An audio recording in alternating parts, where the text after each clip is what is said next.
what did we used to believe on how you physically built a startup? What was the process we used?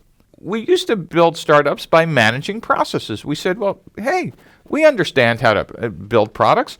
We build them exactly like we build them in large companies. We hire product managers, and we do something called waterfall engineering, which I'll explain in a second, which basically are step by step by step.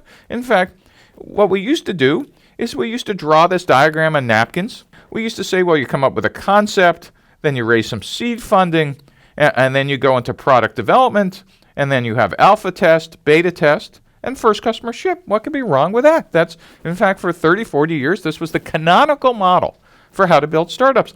And we'd say marketing, well, we understand. While engineering is developing the product, marketing is creating all the marketing communications material and, hiring a PR agency and creating early buzz. And then for marketing, the world's most fun job was have the party. You get to create demand by having a launch event, and you think about branding.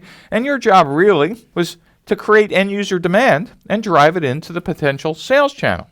For sales, what that meant is, unless the VP of sales was a founder, you tended to hire them around the time engineering was saying, we're in alpha and beta test, and they were going out and starting to hire their first sales staff, and they were looking at your 5-year revenue plan, and since it was obviously came from a burning bush and it was the word of God, they were just going to execute that plan. Why? Because it said so, and you said so, and if you had investors, they said so.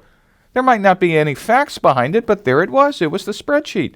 And so they were building the sales organization. So again, at that first customer ship, if marketing was going to drive demand, they were just going to have a sales curve that took off because the revenue plan said so. The next piece was the biz dev group. And business development used to mean the group that put together all the deals to create the whole product, WHOLE.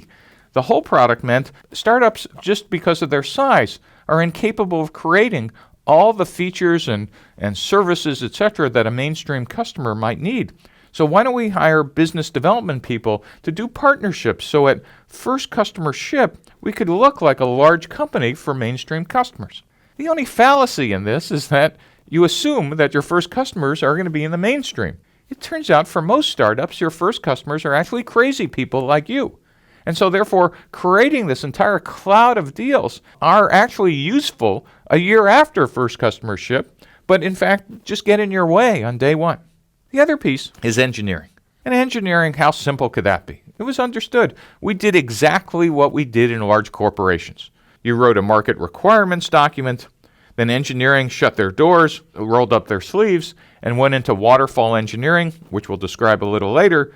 You hired a QA department. Then at the end, finally when it was all done, you hired a tech pubs department, and all the product was ready to go in version 1.0, all the features at one time at first customer ship.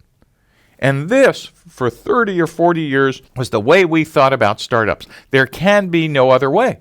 This is how we manage the process. We now know this is just simply wrong. And I'll explain to you what we're going to do instead.